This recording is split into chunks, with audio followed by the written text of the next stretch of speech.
Əslim Laçınlıdır, amma məcburi köçkünlük dövründə valideynlərimiz Ağcabədidə məskunlaşdığı üçün orada doğulub boya-başa gəlmişəm. Lakin az yaşımdan başlayaraq mən həmişə Laçın həsrəti çəkmişəm. Əslən Şuşa şəhərindənəm. Məcburi köçkün kimi ailəmlə birlikdə Bakı şəhərində məskunlaşmışıq. Mən vətənpərvər ailədə doğulmuşam. Vətən sevgisi ailədən başlayır. Atam Ələkbərov Cahid həm 1-ci, həm 2-ci Qarabağ müharibəsində iştirak edib. Ali Baş Komandan cənab İlham Əliyev və Müzəffər Azərbaycan ordusunun təşəbbüsü nəticəsində 2020-ci ildə Qarabağımız işğaldan azad olundu. Artıq biz məcburi köçkünləri bir şey maraqlandırırdı: qayıtmaq və doğma torpağımızda məskunlaşmaq. Biz sentyabrın 25-i 2025-ci ildə öz ailəmizlə birlikdə Xocalı rayon Şuşa kəndinə məskunlaşdıq. 2025-ci ilin sentyabr ayında ilk köçdə Şuşa kənddə məskunlaşdıq. Orada bizi hər cür tam gözəl təmirli, gözəl şəraitli evlə təmin etdilər. Təbii ki, köçdükdən sonra işlə bağlı Dövlət Məşğulluq Agentliyinə müraciət elədik.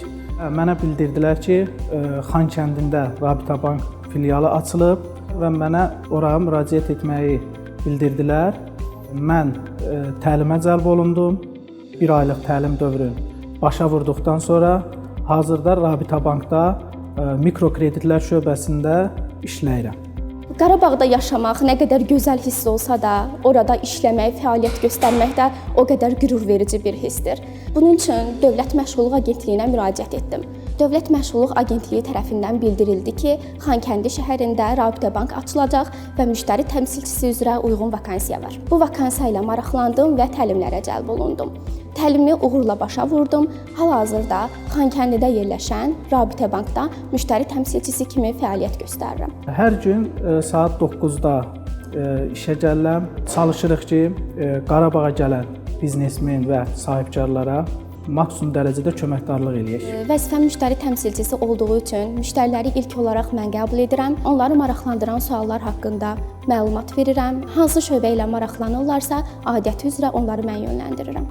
Vətən uğrunda öz canından keçmiş şəhidlərimizə Allah rəhmət eləsin, qazilərimizə can sağlığı versin və cənab prezidentimizə öz təşəkkürümü bildirirəm. Artıq Qarabağda həyat çox canlanıb və daha da inkişaf etməsi həm Azərbaycanımız üçün, həm də bank sektoru üçün çox yaxşı nəticələr verəcək. Hər şey yaxşı olacaq.